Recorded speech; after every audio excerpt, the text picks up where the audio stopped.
Welcome to The Planet, the podcast for L-Word fans. I'm Casey. And I'm Elka.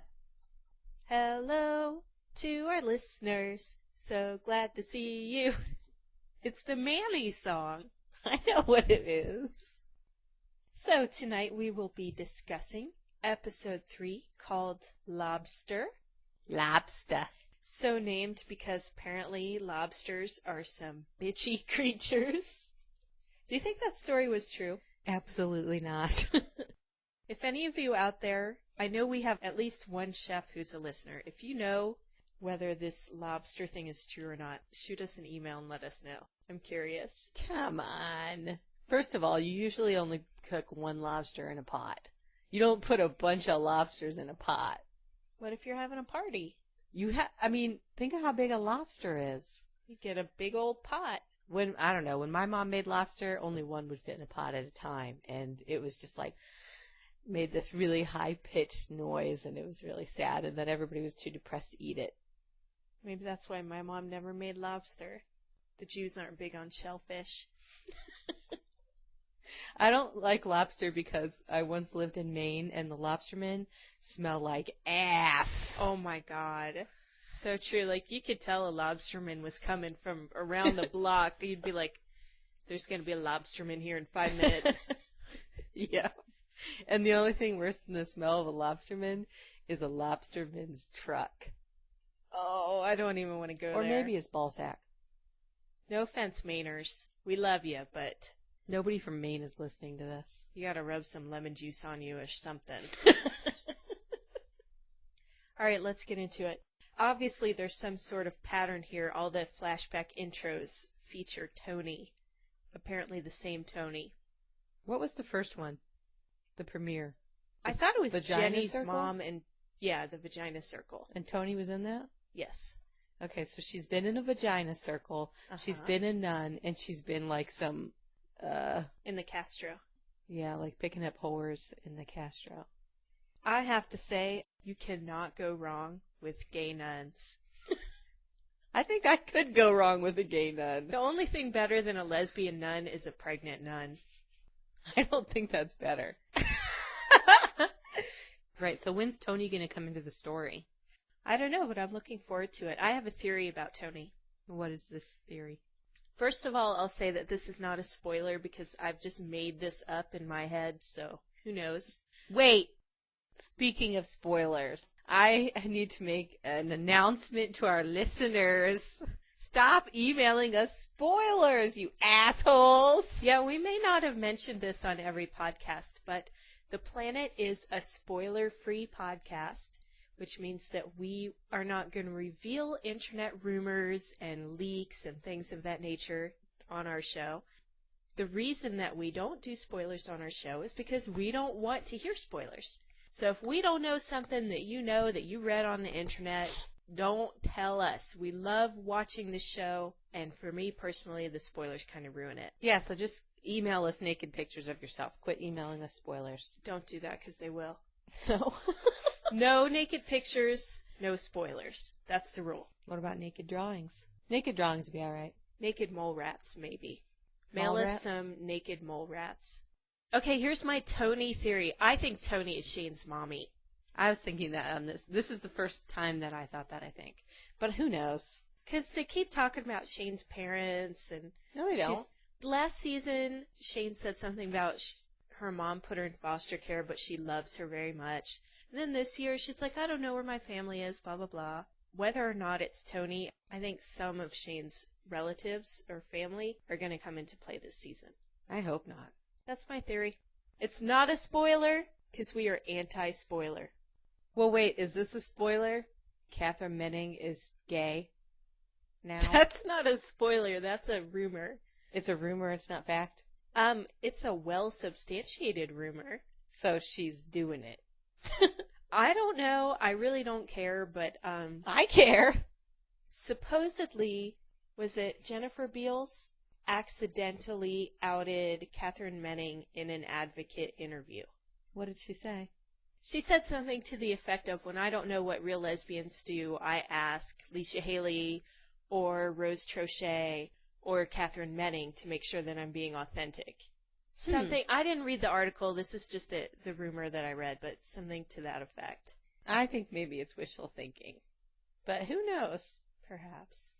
I really don't give a shit. I don't care about their personal lives. Well, I'm just interested. I don't care, like it's not going to make me love or hate the character more, but it's interesting. Well, we were in the same room with her and she seemed straight to me. You know, being Gwyneth Paltrow's cousin would turn me gay. She seemed, shy and awkward, which to me seems straight. I don't think that you can judge that. Okay. What did her fingernails look like? I didn't see her fingernails, but that's just the impression I got. Who knows?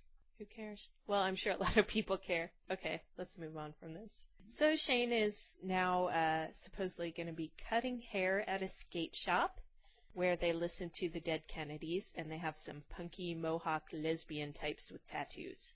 That skate shop is totally fake. Why? A, I'm sure a homo skate shop. And B, that picture on the wall that was supposed to look like Shane, that didn't really look like her. It looked like one of those prints from like the 1980s that you see in nail studios. Oh God, those white ladies with the nostrils. And C, and most importantly, that makes it fake, when Carmen and Shane walked through the skate park, not a single person turned around to look at Carmen's nice ass. Oh God, back to Carmen's ass. That's all I've heard about. Well, not come just on. from Casey, from every damn person I know. I know.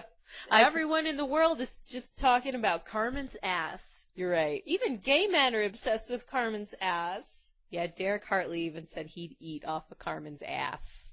That's saying a lot because he's the biggest homosexual that I've ever heard of. Derek Hartley, by the way, is the co-host of the Derek and Romaine show on OutQ Gay Radio. And if you don't know that, you need to get you some Sirius. Yeah. For reals, yo. They're not paying us or anything, but Sirius Radio is rocks. And it's way better than XM because XM is the Republican is the Republican pay radio and Sirius is the gay pay radio. They have a gay radio station. How cool is that? Pretty fucking cool. They play some gay music on the weekends though. During the week it's good. Yeah. We haven't even talked about the show and it's already 20 minutes long. But what happened to Shane's old job? She quit because she got sick of that movie lady.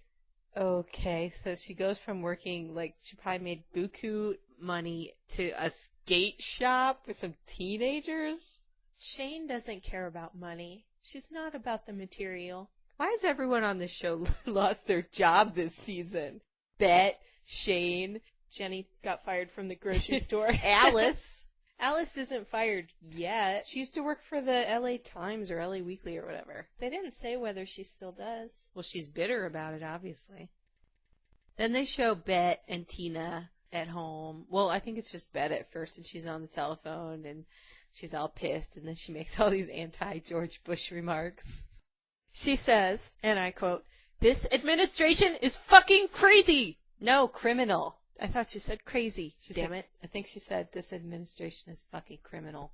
Right on both counts, Bet. But you know what I noticed? For me, this episode was the first episode ever of this whole show that I thought Bet looked attractive.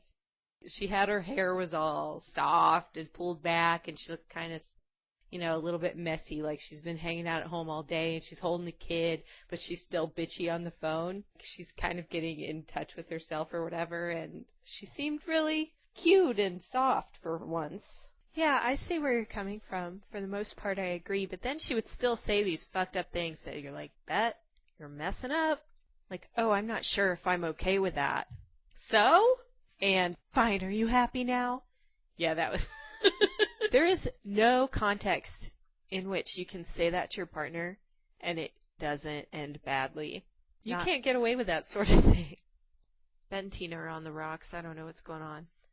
Oh yeah, Tina's working for Helena now. That's not very dramatic. I don't really... whatever. Well, I think it's just to show that Tina's going to be the one bringing home the bacon now. Bet is kind of... I mean, she does need to go out there and get a fucking job. What's her problem? I know, but Tina doesn't have to be such a cunt about it. Easy for you to say. My God, she acts like a princess. Well, that's how she's been treated for the past 15 years or whatever. Tina is really becoming difficult to like. When was she not difficult to like? I mean, there are people out there who like Tina, and maybe I should ask you to write in and tell me why, because I've heard stuff like, well, Bet cheated on Tina. Well, that doesn't give Tina the right to cheat on Bet or be an asshole. Like, if you are in love with a person, stay with them and make it work, and if you're not, then leave. Like, why is she just being such a bitch? Because she's not getting what she wants. What does she want? Cash? I don't just mean cock. Oh. No, but like she has this new baby. She's frustrated with her partner. I don't know, but every time Bet says anything, Tina like rolls her eyes or just is like, I have something better to do. I have to go dust this table or whatever. She always has something that better to do, and they're going to break up. They're turning into that sketch on Saturday Night Live, The Couple Who Should Be Divorced. Pretty close. Oh, it's just painful to watch those two. But baby Angelica, if she got any cuter, I would have to, like, smash my TV screen because I wouldn't be able to take it. She is maybe the cutest baby in the whole universe. Dana went and had her boob squishy mammogram. They didn't really give us any more information on this show. Right, but it looks like they're leading into a storyline, because why would they spend that much time on her mammogram if it wasn't going to lead into this long, treacherous death cycle? Things aren't looking that good for Dana right now. I'm a little bit concerned. I don't know what's going to happen, and I don't want to know, so don't email me. Right, but we're going to find out on the next show probably. That's what you said last week. Oh, yeah, I did say that. So Shane and Carmen were portrayed in a very unflattering light this week. They were? Yeah, Jenny comes home with Boyra, and Carmen immediately is like a super bitch to her. No, she wasn't. As soon as Boyra would leave the room, Carmen starts gossiping. That's exactly what we would do. Well, we're bitches. Well, I'm just saying, I think that makes Carmen seem really normal and like kind of like somebody you would be friends with, because she's just all... I would never be friends with Carmen. She is too snooty. She's not snooty. Carmen is a total snob. What? She's so snooty. Well, she was all of them snooty are, at then. Alice. She's snooty at Boyra. Jenny and Boyra come home. Carmen immediately is like giving her these weird looks and being all bitchy. Well, she called her gossiping girlfriend about her. a butch. You'd give her a weird look also. I would. And she's all like, oh my god, she's staying here? It's Jenny's damn house. They have a dog that pees everywhere. And Jenny obviously didn't know about it, and Jenny's allergic to dogs. And they think that's okay to have dog piss everywhere, but it's not okay for Jenny to have a butch come home with her for a while. Well, I'm allergic to butches, so I wouldn't want them in my house either. Great. And we had at least 5 people listening to the show before you said that. I think that those scenes were really accurate.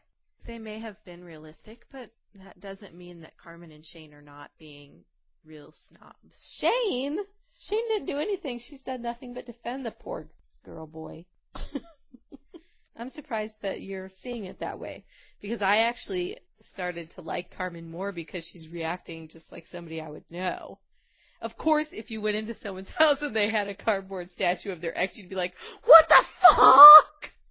Yes, that's true, but she was just so inconsiderate. Like, they have this, oh, it's okay, he's a pit bull. And he pees on everyone. Well, yeah. And that's okay. It's just a puppy. If you're allergic to dogs and it's your house and you're gone for a while and then you come back and there's a pee-pee dog living there, and then the people that are living in your house, whether or not they're paying rent, are like talking about your person that you brought home, that's not right. I didn't say it was right, but I didn't think it was wrong either. I think it's just how it happens. And the dog isn't, I don't think, going to be living there. They said they were pet sitting or something. Whatever. Alice does it too. Alice always has something to say about somebody. Alice can get away with anything. Why? Because she's cuter? Yes. And then they cut to Alid coming at the planet, being the new boss in charge or whatever. Yeah, I wonder where that's going. Well, obviously he's a guest star, so he's out the door soon. Yeah. Maybe he'll decide that he's not cut out to work at the planet, and he's going to launch his own cologne or something. Yeah, he could call it Coming. I heard it smells really assy. Really? Yeah, it's supposed to smell like you spilled cleaning fluids on the floor and then peed on them or something. Oh, that's my favorite. Yeah, exactly. That should attract a lot of gay men. Where'd you hear about it? I don't know. Someone told me about it. So most of the ladies go out to a fancy dinner to welcome Jenny back. You skipped when they came home with the butch. And she was all like, let us butches get the luggage out of the truck. Come on, Shane. Come on, buddy. Shane had this look like, okay. What are you? No, she was just shocked that somebody was going to try to make her do some physical labor. The girl is a total waif. I know. And then she carried a suitcase, then she had to lay down on the couch. Oh. The heaviest thing she usually picks up is a comb. I don't know what you're talking about. That girl hasn't seen a comb for years. Shane and Carmen drove up in the Jeep, and Jenny got out and hugged him or whatever. Carmen's already given Moira the evil eye before she's even talked to her. No, but Moira was like, she shook Shane's hand, and then she kissed Carmen on the cheek. Oh, I didn't catch that. You didn't? No. It was like, you're the man and you're the woman of this lesbian relationship. Oh, Ooh, poor nasty. Moira. I don't like her. She's just different in many ways. When I say I don't like her, what I mean is, if she were a real person and it crossed my path, I'd be scared. But I like her character, and it's obviously going to be really moving, I think. As far as Moira goes, if she were just a hair more intellectual, she'd be the perfect woman for me. A hair more, or a whole head full of hair more? I mean, what was wrong with that salad?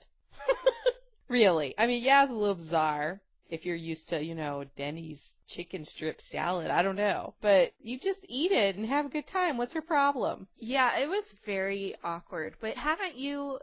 I've been on both sides of that. Absolutely. I think everyone has. What we're talking about, most of the girls go out to dinner together. Helena doesn't go, and Kit stays home with Angelica and the Manny. But other than that, everyone's there. It's Jenny's welcome back dinner. And Moira obviously doesn't fit in. She's very uncomfortable. They're at some fancy schmancy restaurant, and she's afraid she's not going to have that much money to cover her thing. And so she orders French fries. First of all, it was $14. I mean, that's not a lot of money. Yeah, but they gave her a mushroom and a piece of celery. And some fish roe. Mmm. Who goes out to dinner? I mean, she was wearing a cutoff. What? Flannel? I haven't seen flannel since Kurt Cobain died. People don't wear flannel. If she was a real dyke, she'd wear leather maybe, but flannel? Come on. She'd be wearing her old black faded Indigo Girls t-shirt. Great, we're offending every damn person who listens to us. Who cares? That's not what we're about. We're not trying to please anyone. We're just here having a conversation on our couch. So I think they're kind of overdoing it a bit, but maybe not. Okay, well, like I said, I have been on both sides of that before. Haven't you ever? Absolutely. You've been with a group of people, and you just obviously come from different worlds, and it's really uncomfortable. Remember that time we went to my old college roommate's place, and there were all these 18-year-old potheads laying around? And we were just I have a meeting in the morning. Yeah. I'm going to go home. Right. Or that time we went to that KKK meeting. We just didn't fit in. Or that time we went to the Bush rally. I don't know. I just didn't have much in common with those people. You are the hugest dork. They did that scene. They did a great job. Mm-hmm. You could just feel the uncomfortable. Ugh. Also, I've been on the other end of that, too. You're there with your friends, and you've got a vibe with your friends, and you have fun, and then your girlfriend comes along and ruins it. Oh, that's never happened to me. A new person comes along, and they just don't fit in, and they mess up the whole vibe that you have going, and you're just then you all sit around and talk about them. As soon as they leave.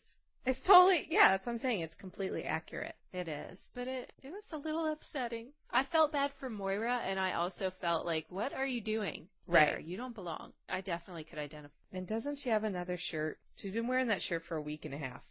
Then As if Moira wasn't uncomfortable enough, we thought she was going to be the most uncomfortable one there. So then Bet goes to pay for the bill with her credit card, and they come back and tell her that her credit card's declined. They would never do that in a nice restaurant, though. What they would do is they'd see the name on the card, Bet Porter, and be like, Miss Porter, you have a telephone call. Then they'd pull her up to the thing and be like, your credit card's been declined. Do you speak from experience with this sort of thing? No, I don't think a credit card has ever been declined. But I was just teasing. You're right, though. So they just did that for the drama of it all, and it totally worked. And then the whole time Tina's like shooting daggers at Bet with her eyes. Well, as soon as she pulled the credit card out and was like, oh, I'll pay for this $2,000 bill or whatever, Tina's like, just like, her face is just like, holy shit! Do you know how many diapers we could buy with that?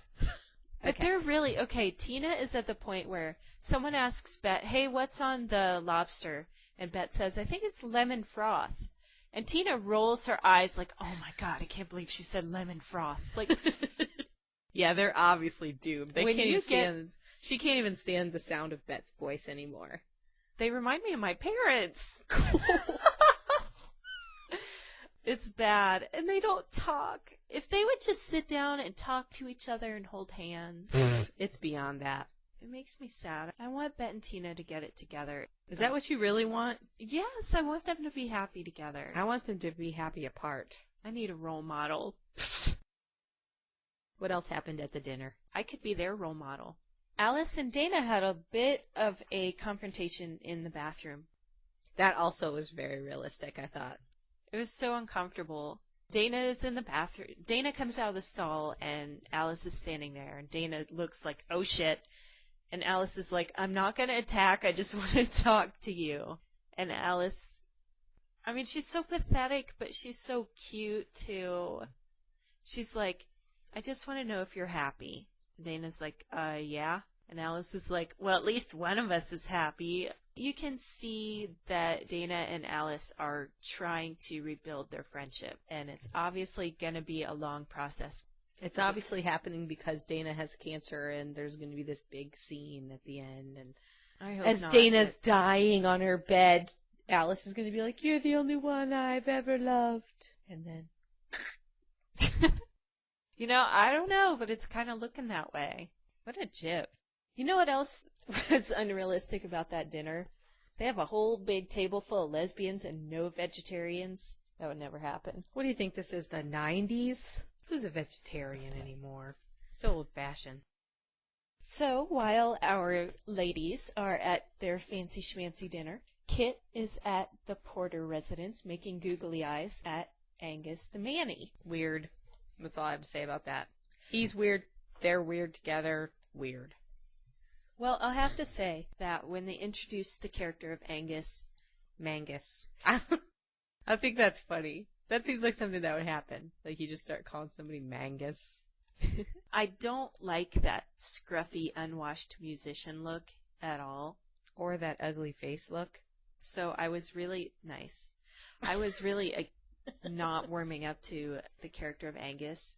But then the other day, I was sitting at home flipping channels on the cable. This movie was coming on, and I watched it. It was called A Home at the End of the World. It had Colin Farrell and Robin Wright Penn.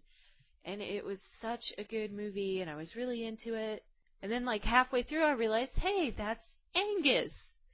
The other main character was Dallas Roberts, a.k.a. Angus. And he's gay in the movie? He is, and he is clean-shaven, and he's a very, like, 80s mod New York gay guy, East Village gay guy, and so adorable. Is he gay in real life? No, he's expecting a baby, actually. What the hell? Why is he doing all this gay shit? Stay on your own side of the line. Oh, please, what about your precious Mary Louise Parker? What? She's an AIDS activist. That's different. Whatever. Stay on your own side of the line. There is no line. I'm tired of this binary system. Either you're a 0 or you're a 1. Pick it. That's just not how it works. Oh, anyway, Dallas Roberts in that movie was, like, making out with Colin Farrell, and it was, like, really sweet and cute, and it was such a good movie that it made me like him. So now I'm glad he's on the L Word, even though before I saw that movie, I thought he was kind of gross looking because of the whole scruffy beard thing. All I need to do is shave him and have him start kissing boys, and he'll be perfect. I don't think that's going to happen. Well, maybe it will, but he needs to shave, get his teeth straightened, and stop playing. Like any guy that walks around scruffy playing an acoustic guitar. Loser! It's true. Oh, anyway, but it was a really good movie. And it was hot. The Colin Farrell / Dallas Roberts scenes, not bad. They were cute. Made me want to watch that Colin Farrell sex tape. So do you think Angus and Kit are going to get married and have children and live happily ever after? Well, seeing as Kit has the menopause, I don't think they're going to have any kids. If I had a son like David, I wouldn't reproduce anymore. So I don't know what's going to happen with that. What do you think's going to happen with Helena and Tina? Nothing. What do you think's going to happen with Helena? I think there's a new person on the horizon for Helena that we have not been introduced to yet. It's obviously not Boira like I had originally thought. Why is it obviously not her? Because she's too crass. I think it's going to be someone who's really intriguing.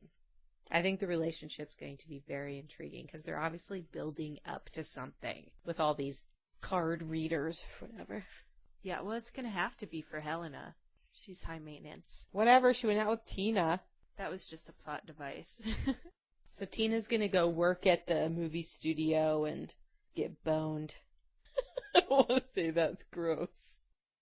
So Tina's going to go work for Helena at her movie studio, Shaolin Studios. I like how they made up Shaolin Studios. What do you mean? Okay, they have a golf cart, and it's just got like this piece of paper taped to the front that says Shaolin Studios. Black and white, like they printed it out on their laptop today. And then they have, there's like a door with the same piece of paper glued to it. I mean, come on. Is low budget or what? I know they've got a $450 bra, but they got to Photoshop their props. That was kind of shoddy. So we'll see what happens at the movie studio de la Generic. What's up with Alice's apartment? What do you mean? Is it just a hallway? That's all we ever see is a hallway with some wooden doors off of it. She lives in a hallway. I'm sure Lobster. They're running out of L words. Yeah, I know, because I saw the title of it was Lobster. And I'm like, what? Lobster? I thought maybe someone was going to get a sunburn. That would have been good. But no, instead it's this 5-minute philosophy lesson from the Midwest. You know, they just were like, okay, we need an L word. Okay, how about lobster? And they just made up some bullshit story about lobsters to fit the title. Totally. What's next week's? Next week's episode is called Light My Fire. Maybe Bruce Springsteen will be on. Alice is going to burn down Dana's house. And Billy's going to burn down the planet. Because he's just flaming down the street. I wish they'd stop showing his armpit hair. Why does he show off his armpit hair? How could Bet and Tina go broke that quickly? I had the impression that they were the kind of people who had a bunch of money in the bank. I mean, they had their palm trees imported from Mexico or something. That's kind of extravagant. Mexico to Los Angeles, it's like a day drive. Okay, well, maybe it was from somewhere Brazil. Farther away. They could have just had Alice pick some up on one of her marijuana runs down to Mexico. So pretty much like everyone on the show is falling apart except for Shane and Carmen. I was thinking we should maybe start ranking the shows on a scale of 1 to 10. 10 being awesome, 0 being shoddy. The first one, I would give 3.5. I would give the first one a 5. Because from that point you could have gone either way. The second one, I would give an 8. Me too. And this one, I would give a 6.5. Well, I'm going to have to give this one a 4. Why? Lower than the first one? Yes, and I'll tell you why. I didn't see any nipple this week. It was being squeezed between the plexiglass. You didn't see that? That's not... I looked away in terror. You want to see Moira's nipples? Sure. I'm sure they're bound. And hairy. I want to see some of Jenny's. I know they used to be in the intro. You'd be sure to get some Jenny nip every week. Jenny, is it just me, or does she get cuter on every show? It's just you. Really? A lot of people like her hair the way it is right now, where it's kind of medium. She's cute. I like her. Oh, really? I didn't know that. Oh, yes. Attention viewers. No, we don't have viewers. Attention listeners. I like Jenny a lot. Okay, so you know how last season those Jenny carnival writing fantasy scenes were like so painful to watch and stupid, and it just kept reoccurring? This year, we don't have those carnival scenes anymore. Now we have the card reader. Oh, psychic. I think it's interesting. It was okay once, but is this going to be like every week? No, I think it's just going to be until this person shows up. This bisexual. They need to give Helena some hottie, though, obviously. She's not going to go out with someone who's not, well, she went out with Tina. I don't know. She needs someone who's really good looking. And that would make a smart good and confident sex scene. Like, what do you think was the steamiest sex scene of this whole series? Alice and Dana when they were before the engagement party. When Alice and Dana hooked up for the first time. Like the funniest? That one was hot. I loved it. I thought it was funny and cute. I didn't think it was especially hot. I don't know. Maybe the steamiest scene might have been Carmen's little dance last week. But they didn't show much. But yeah, they showed her. Yeah, that was a legendary ass scene. I can't believe that ass scene. Her ass is like legend now. It is. Everybody's talking about it.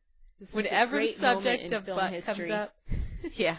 Whenever the subject of butt, ass, cheek, anything even associated with the buttocks, people are like, well, I don't know. Have you seen Carmen's? It's amazing. Okay, let me give you 3 sex scenes, and you tell me how you rank them. Dana and Alice, 9.5 weeks thing, where they like couldn't stand it anymore, and they just went at it all over the apartment. The second one is Bet and the Carpenter in jail. Ooh, what about that pissed off I hate you sex that Bet and Tina had? Okay, that's what I was thinking of, but I knew that you didn't really like that. That was weird. Yeah, well, I didn't like either of those that involved Bet. Why? Well, the one was just so, like, disturbing, the violent one, and the prison one was, like, it would have been sexy if it had been 2 different actresses. Oh. If it was Evangeline Lilly and Allison Hannigan. No, I don't know. What about the scene where Bet and Tina bring home that dude? That was funny, though. How come you lesbians never want to have sex with a guy? How come dogs don't meow? Your favorite one was Alice and Dana last season? Yeah. Because Alice goes, I want more of you. More fingers. Yeah, I liked that. Well, it was Alice. We like everything she does. They haven't really shown any Carmen and Shane sex scenes. It's because they're living together and they're girlfriends now. They probably don't have sex anymore. What about the Jenny and Carmen sex? Oh, and she slapped her on the boob? That was awesome. And then she peed on her. I didn't like the peeing on her part, but when they were slapping each other's boobs, I rewound that and watched it again like 10 times. See, we can't pick Jenny for our favorite scene for everything. My first choice was Dana and Alice. Okay, I'll tell you, my favorite L-word sex scene ever was that time that I had that dream about Dana. Never mind. I don't know what you're talking about. That's the end of the story? Yeah, well, I'm not going to tell you any more about the dream. Okay. Okay, Tina, quit rolling your eyes at me. What about the sex scene with Alice and Lisa? Lisa? They should bring him back. You mean her? Whatever. What? Are there really people like that? I'm sure that there are. I mean, I know there are a lot of straight guys who say, oh, I'm a male lesbian. But just because you're a straight guy and you like to eat pussy doesn't make you a male lesbian. But are there really people like Lisa? If you know someone like Lisa, I want you to email me and tell me about that person. What was, like, the funniest part of this show for you? Or what was the most moving part of the show? I liked it when Mangus was walking down the street singing. About the table and the He was sidewalk? saying hello to, like, every thing he saw. Hello, pile of dog shit. So glad to see you. Hello to the awning. I thought the ending was good. Well, I liked the whole thing with Moira at the end of the table, and she, they zoomed in on her and tried to make us feel her pain. It totally worked. And then they showed her at the end under the LA street light, crying out loud and, bent over in stomach ache, horrible pain of being herself. That was good. They were showing that, and it was sad and whatever, and you're like, Jesus Christ, what's going to happen to this person?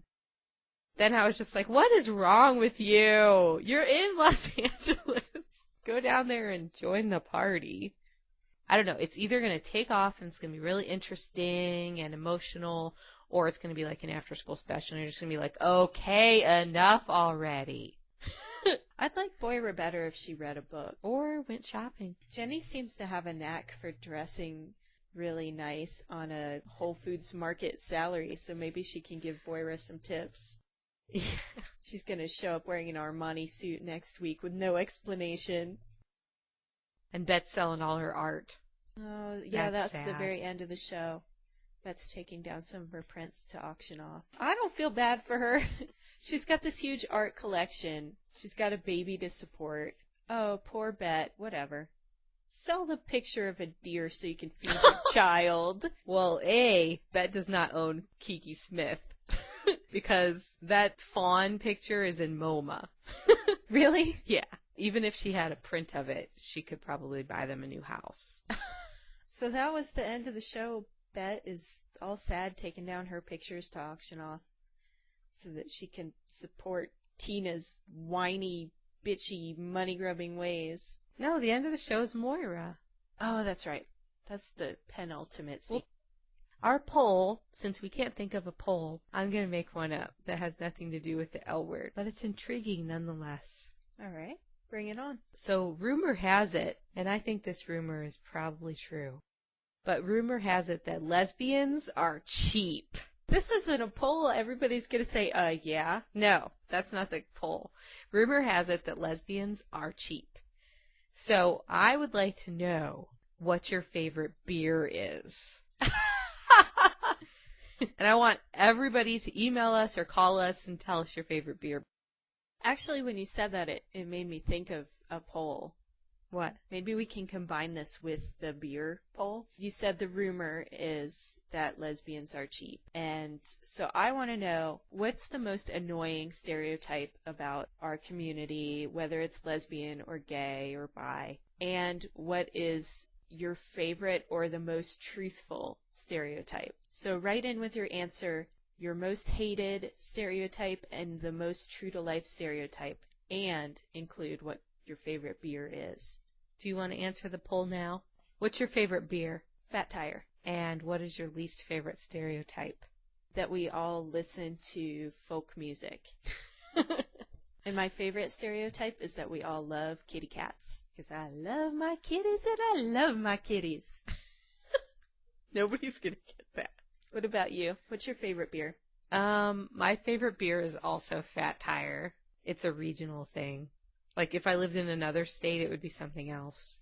What if you lived in Colorado?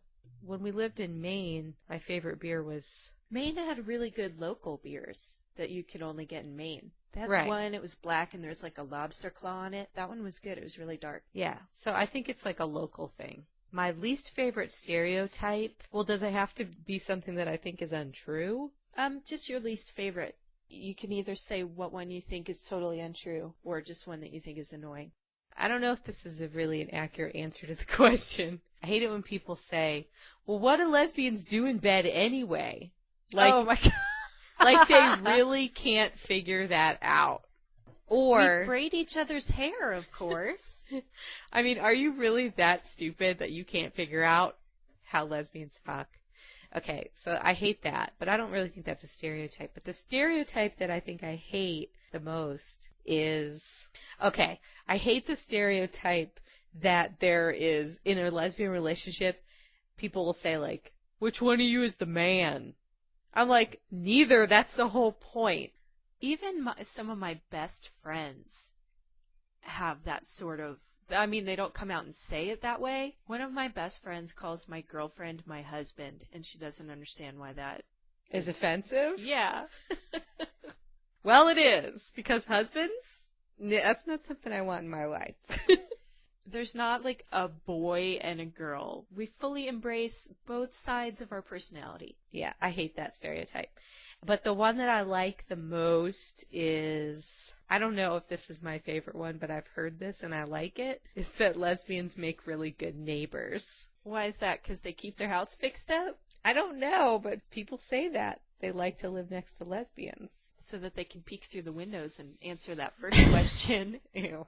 So you haven't really said one. I said the neighbor thing. Oh, is that really your answer? I've never heard that one. Really?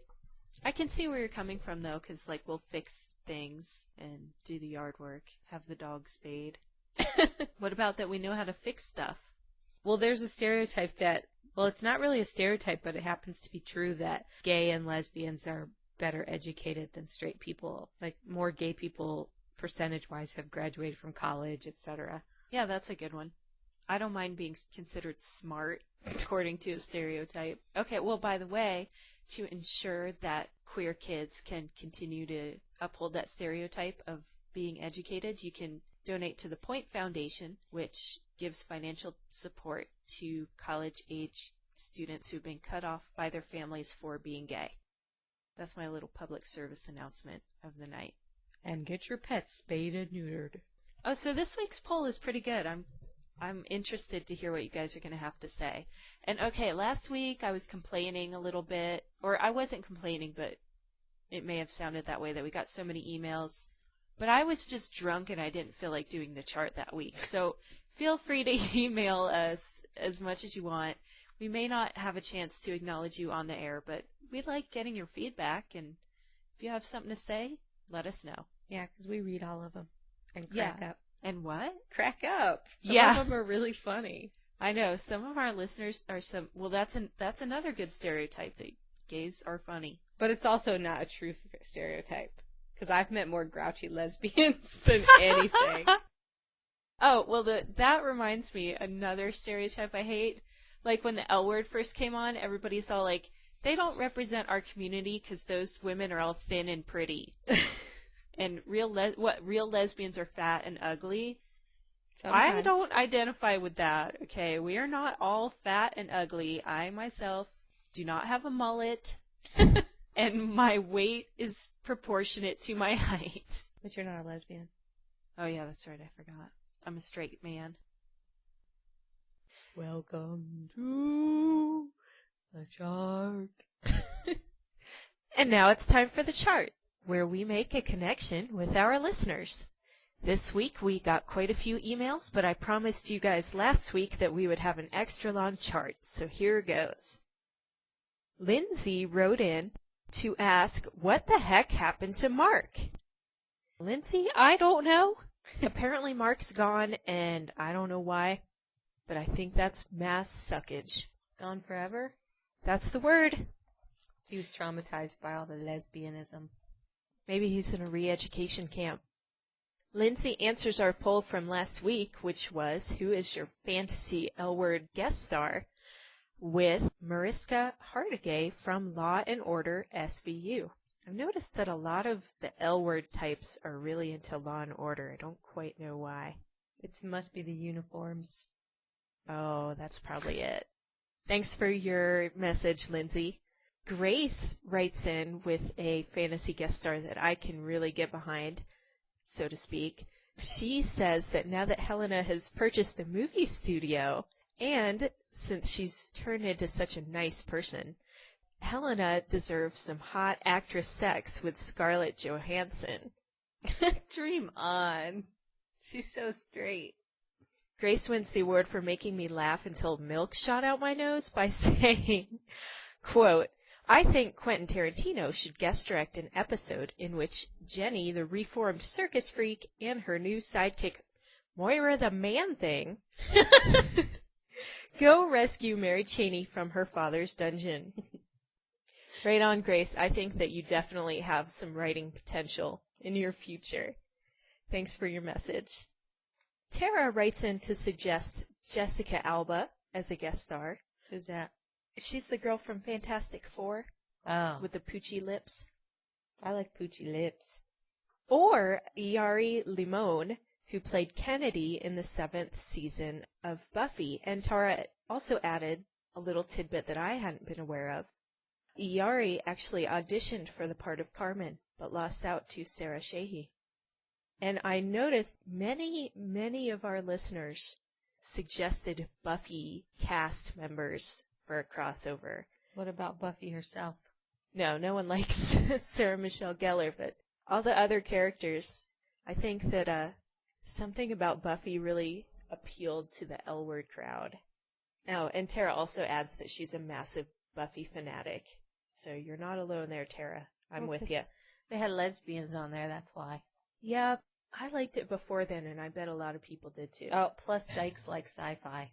Yeah, what's with that? I don't know, but it's definitely true. I don't get it. Kathleen writes in to agree with me that Allison Hannigan would be a perfect fantasy guest star, or Lin Chen, who played Vivian in Saving Face. And she just wants to add that she loves Lauren Lee Smith, a.k.a. Dana's soup chef. Campy writes back this week to say, quote, Bet and Tina just throw in the towel. Abandon ship. Seriously. Cammie also says she thinks Tina is sick of living in Calcutta and admonishes me, don't diss Shane. As you may remember, last week I said that Shane in a dress looked like a dog in a dress. But like I told Cammie, dogs are beautiful. We got an amazing message from Zahn, or Zan. Amazing. Zahn. Zahn had a naked picture in the email? No, even better. She can be standing up. And I didn't know that freaks were listening to our show. No, it's amazing. And she emailed us a link to an online tutorial that will teach you how you too can learn with a little bit of practice. Just sit down, relax, pee, gather your awesome. thoughts. If you want to be like Zahn and learn how to pee standing up, go to the online tutorial at myvag.net/p/standing. Are you shitting me? That's gross. So I have to tell you, after I got this message, I tried it. It didn't work out at all. What? I really don't think you should put that on the internet. Okay, I'll cut it out. So if any of you ladies try the instructions on this website, send us an email and let us know how that goes. Or a videotape of you doing it. No, please, no video. No. Rain writes in to suggest Eliza Dushku as her fantasy L-Word guest star. Another Buffy crossover. I could see many L-Word fans appreciating that one. Also, and this is so funny, last week I'd said something about why are Canadians so damn nice? And Rain says, just because I'm Canadian doesn't mean I like everyone. I don't like everyone. But then she put a colon and a P, like a little smiley face icon. Sorry, Rain, you're too nice. Don't pretend. Emily had the very best crossover suggestion of all our listeners. Emily suggests Joe from The Facts of Life. I cannot Nancy think of... McKeon. Yeah, I can't think of a more perfect guest star. She's right still on, closeted, I think. That character inspired me. Please. I didn't know why at the time, but... Because she had a motorcycle. She had a boyfriend on the show. He was just a beard. Sarah from Cali suggests Keira Knightley or Portia de Rossi, and also says she wants to know regarding Laura whether the carpet matches the drapes. Did they show any pube? I don't think. Wax? Well, apparently in episode 1 or maybe 2, when Shane goes to visit Carmen's parents, you can see Shane's pubes coming out the top of her jeans. That's not the same. Yeah, but I didn't notice that, so. Wait, do you think she's a natural redhead? We can only pray that someday we'll find out. Kit wrote in with a suggestion that maybe wasn't all that original until you put it in the context she suggests. Kit says Ellen DeGeneres should be the fantasy guest star, but she could just walk by in the background. That would be perfect. I would love that. Or maybe she could be like the barista. Maybe she could be like a cop. No, I think she should just walk by in the background and not be acknowledged. That would be hilarious. I don't think she'd do it. No, I don't either. It'd be great, though. And Michelle's fantasy guest star would be Ivan Comes Back. And Michelle says, and I quote, Ivan was pure class. You're absolutely right, Michelle. I would like to see more of Ivan, too. Thank you all for responding to our listener poll. If you would like to contact us, you can send us an email at theplanetcast@gmail.com. or you can visit our blog at theplanetcast.blogspot.com. You can call us at 505-244-0531. Yeah, call us and leave a message because we never get any calls. Come on, you cheap lesbians. Are you really not going to call us just because it's a 5-second long-distance call? Call on your cell phones on the weekend. It's free. Exactly. And it's not like we're going to answer. It's always going to be a voicemail picking up, so call and leave a message. Maybe that's why they're not calling. Well, because they know we won't really answer.